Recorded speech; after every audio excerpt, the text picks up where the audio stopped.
जय श्री कृष्ण दोस्तों, आज हम इस वीडियो के माध्यम से भागवत गीता अध्याय 10 श्री भगवान का ऐश्वर्य के श्लोक 19, 20, 21, 22 और श्लोक 23 के बारे में जानेंगे। और आपसे निवेदन करता हूँ कि अगर आपको वीडियो अच्छी लगे तो लाइक, सब्सक्राइब और कमेंट जरूर करें। आइए चलते हैं श्लोक 19 की ओर। श्लोक 19 भगवान द्वारा अपनी विभूतियों और योग शक्ति का कथन। श्री भगवान उवाच अन्ते कथयिष्यामि दिव्या ह्यात्म विभूतयः प्राधान्यतः कुरुश्रेष्ठ नास्त्यंतो विस्तरस्य में।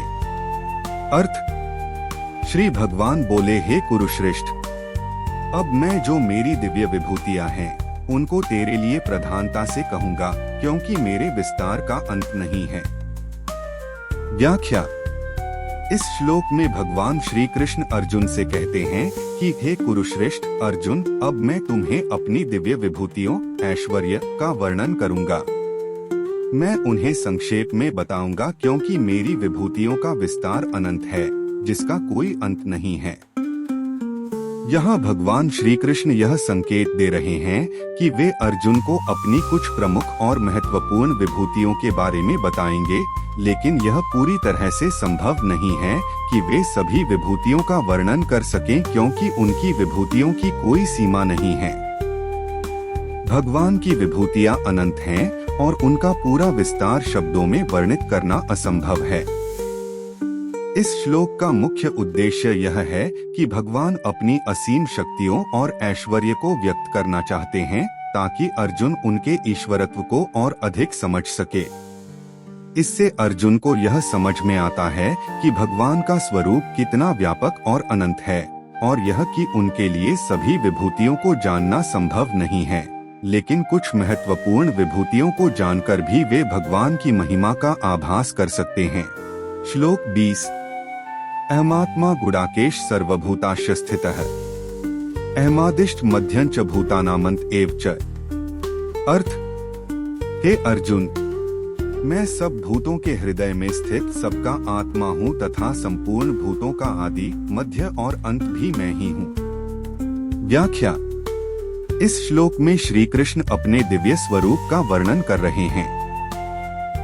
वे अर्जुन को समझाते हैं कि वे केवल इस सृष्टि के रचयिता ही नहीं, बल्कि हर जीव के भीतर उपस्थित आत्मा भी हैं। अहमात्मा गुडाकेश, श्री कृष्ण अर्जुन को गुडाकेश कहकर संबोधित करते हैं, जिसका अर्थ है नींद पर विजय प्राप्त करने वाला। वे अर्जुन को यह बताना चाहते हैं कि वे स्वयं हर जीव के भीतर आत्मा के रूप में विद्यमान हैं। आत्मा ही प्रत्येक जीव का वास्तविक स्वरूप है, और श्री कृष्ण स्वयं उस आत्मा के रूप में हर जीव के भीतर रहते हैं।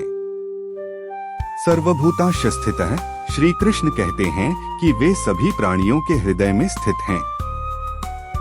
यह दर्शाता है कि भगवान का निवास हर एक जीव के भीतर होता है, और वे सभी प्राणियों के विचार, भावना और ज्ञान के स्रोत हैं। अहमादिष्ट मध्यं च भूतानामन्त एव च, श्री कृष्ण यह स्पष्ट करते हैं कि वे ही इस संसार के प्रारंभ, मध्य और अंत हैं। इसका अर्थ यह है कि सृष्टि की उत्पत्ति, उसकी स्थिरता और उसका अंत सभी भगवान के ही द्वारा होते हैं। वे समय और स्थान के हर पहलू में विद्यमान हैं, और कोई भी घटना उनके नियंत्रण से बाहर नहीं है। इस श्लोक के माध्यम से भगवान श्री कृष्ण यह समझाने का प्रयास कर रहे हैं कि वे संपूर्ण सृष्टि के आधार हैं, और हर प्राणी के भीतर उनकी उपस्थिति है। इस प्रकार वे सभी जीवों को जोड़ने वाली एकमात्र शक्ति हैं। यह श्लोक भक्तों के लिए यह संदेश देता है कि भगवान को हर जगह और हर जीव में देखना चाहिए, क्योंकि वे सर्वव्यापी हैं। श्लोक 21 आदित्यानां ह विष्णुर्ज्योतिषा रविरंशुमान् मरीचिर्मरुतामस्मि नक्षत्राणां ह शशि। अर्थ, मैं अदिति के 12 पुत्रों में विष्णु और ज्योतियों में किरणों वाला सूर्य हूँ, तथा मैं 49 वायु देवताओं का तेज और नक्षत्रों का अधिपति चंद्रमा हूँ। व्याख्या। आदित्यानाम अह विष्णुः, भगवान कहते हैं कि मैं आदित्य गण में विष्णु हूँ। आदित्य सूर्य के 12 रूपों को कहा जाता है और उनमें सबसे महत्वपूर्ण रूप विष्णु है। विष्णु को संसार की रक्षा करने वाला और पालन करने वाला माना जाता है, इसलिए भगवान विष्णु को यहाँ आदित्यों में सबसे प्रमुख बताया गया है। ज्योतिषा रवियः अंशुमान, ज्योतिषी प्रकाशमान वस्तुओं में मैं अंशुमान अर्थात सूर्य हूँ। सूर्य सभी ग्रहों, तारों और आकाशीय पिंडों में सबसे तेजस्वी और महत्वपूर्ण है। इसका प्रकाश पूरे संसार को ऊर्जा और जीवन प्रदान करता है, इसलिए भगवान स्वयं को सूर्य के रूप में प्रकट करते हैं। मरीचयः मरुताम अस्मि, मरुतों वायु देवताओं में मैं मरीचि हूँ। मरीचि सप्तऋषियों में से एक हैं और वायुपुत्र माने जाते हैं। वे तेजस्वी और ऊर्जा से भरपूर हैं, इसलिए भगवान मरीचि के रूप में भी अपनी उपस्थिति बताते हैं। नक्षत्राणाम अहं शशि, नक्षत्रों में मैं शशि चंद्रमा हूँ। चंद्रमा नक्षत्रों का राजा है और उसकी शीतल किरणें मन और शरीर को शांति प्रदान करती हैं। इसलिए भगवान खुद को चंद्रमा के रूप में प्रकट करते हैं। इस श्लोक के माध्यम से भगवान श्री कृष्ण यह दर्शाते हैं कि वे ही इस सृष्टि के विभिन्न रूपों में विद्यमान हैं। वे सूर्य के रूप में ऊर्जा और जीवन देते हैं, चंद्रमा के रूप में शांति और संतुलन लाते हैं, विष्णु के रूप में संसार का पालन करते हैं और मरीचि के रूप में तेज और शक्ति प्रदान करते हैं।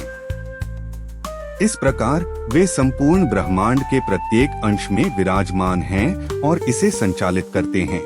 श्लोक 22। वेदाना सामवेदोस्मि देवानामस्मि वासवः, इंद्रियाणां मनश्चास्मि भूतानामस्मि चेतना। अर्थ, मैं वेदों में सामवेद हूँ, देवों में इंद्र हूँ, इंद्रियों में मन हूँ और भूत प्राणियों की चेतना अर्थात जीवन शक्ति हूँ। व्याख्या। भगवान श्री कृष्ण इस श्लोक में अपने ऐश्वर्य का वर्णन कर रहे हैं। वे बताते हैं कि वे विभिन्न क्षेत्रों में सबसे श्रेष्ठ रूप में प्रकट होते हैं। वेदों में सामवेद, भगवान कहते हैं कि 4 वेदों में से वे सामवेद के रूप में प्रकट होते हैं। सामवेद को वेदों में सबसे मधुर और गीतात्मक वेद माना गया है, जिसमें संगीत का प्रमुख स्थान है। यह वेद देवताओं को प्रसन्न करने के लिए गाए जाने वाले मंत्रों का संग्रह है। इसलिए भगवान कहते हैं कि वे सामवेद के रूप में हैं, जो भक्ति और प्रेम का प्रतीक है। देवताओं में वासव, इंद्र देवताओं में भगवान कहते हैं कि वे इंद्र के रूप में प्रकट होते हैं। इंद्र देवताओं के राजा हैं और वे स्वर्ग लोक के शासक हैं। वे शक्ति, अधिकार और प्रभुता के प्रतीक हैं। इस प्रकार भगवान इंद्र के रूप में अपनी शक्ति और प्रभुत्व को प्रकट करते हैं। इंद्रियों में मन, भगवान कहते हैं कि वे इंद्रियों में मन के रूप में प्रकट होते हैं। मन इंद्रियों का राजा है, क्योंकि यह सभी इंद्रियों को नियंत्रित करता है और उनके माध्यम से अनुभव किए गए संसार के विषयों का आनंद लेता है। मन की शक्ति और उसकी भूमिका को दर्शाते हुए भगवान कहते हैं कि वे मन के रूप में हैं। सभी जीवों में चेतना, भगवान अंत में कहते हैं कि सभी जीवों में वे चेतना के रूप में प्रकट होते हैं। चेतना वह शक्ति है जो सभी जीवों को जीवन प्रदान करती है और उन्हें जीवित रखती है। चेतना के बिना जीवन संभव नहीं है। यह दर्शाता है कि भगवान हर जीव में चेतना के रूप में विद्यमान हैं और यही उनकी सर्वव्यापकता का प्रतीक है।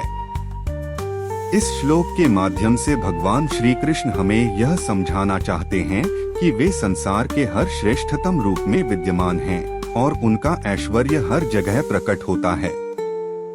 उनका यह ज्ञान हमें यह सिखाता है कि हम सभी वस्तुओं और प्राणियों में भगवान का अंश देख सकते हैं और उनकी महानता को समझ सकते हैं।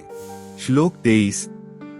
रुद्राणा शंकरश्चास्मि वित्तेशो यक्षरक्षसां, वसूना पावकश्चास्मि मेरुः शिखरिणाम हम। अर्थ, मैं 11 रुद्रों में शंकर हूँ और यक्ष तथा राक्षसों में धन का स्वामी कुबेर हूँ। मैं 8 वसु में अग्नि हूँ और शिखर वाले पर्वतों में सुमेरु पर्वत हूँ। व्याख्या। भगवान श्री कृष्ण कहते हैं, रुद्रों में मैं शंकर हूँ, यक्षों और राक्षसों में मैं कुबेर हूँ, वसुओं में मैं अग्नि पावक हूँ और पर्वतों में मैं मेरु पर्वत हूँ। व्याख्या। इस श्लोक में भगवान श्री कृष्ण अपने विराट स्वरूप और शक्ति का वर्णन करते हैं। रुद्रों में शंकर रुद्र भगवान शिव के 12 रूपों में से एक हैं, जो संहारक के रूप में जाने जाते हैं। भगवान कृष्ण यहाँ कहते हैं कि वे शंकर हैं, जो संहारक तत्व का प्रतिनिधित्व करते हैं। इसका अर्थ है कि वे संहार और विनाश की शक्ति हैं, जो सृष्टि के संतुलन को बनाए रखने के लिए आवश्यक है। यक्षों और राक्षसों में कुबेर यक्ष और राक्षस स्वर्ग के धन और संपत्ति के संरक्षक माने जाते हैं और कुबेर उनके राजा हैं। यहाँ श्री कृष्ण कहते हैं कि वे कुबेर हैं, जो सभी धन और संपत्ति का स्वामी है। यह इस बात का प्रतीक है कि वे भौतिक संपदा और धन के स्रोत हैं। वसुओं में पावक अग्नि वसु 8 देवताओं का एक समूह है, जो प्रकृति के विभिन्न तत्वों का प्रतिनिधित्व करते हैं। पावक जो अग्नि देवता हैं, उनमें से एक हैं। श्री कृष्ण कहते हैं कि वे पावक हैं, अर्थात वे अग्नि की शक्ति हैं, जो सृजन विनाश और शुद्धिकरण के लिए आवश्यक है। पर्वतों में मेरु पर्वत को समस्त पर्वतों का राजा माना जाता है और इसे बहुत पवित्र एवं विशाल पर्वत के रूप में देखा जाता है। श्री कृष्ण कहते हैं कि वे मेरु पर्वत हैं, जो उनके स्थायित्व स्थिरता और महिमा का प्रतीक है। इस श्लोक के माध्यम से श्री कृष्ण यह समझाते हैं कि वे संसार की हर शक्ति, हर तत्व और हर सत्ता में व्याप्त हैं। वे संहारक भी हैं और धन के स्वामी भी। वे अग्नि की शक्ति हैं और पर्वतों की स्थिरता भी। उनका यह विराट स्वरूप हमें यह सिखाता है कि संसार की सभी शक्तियाँ और तत्व उन्हीं से उत्पन्न हुए हैं और उन्हीं में लय होते हैं।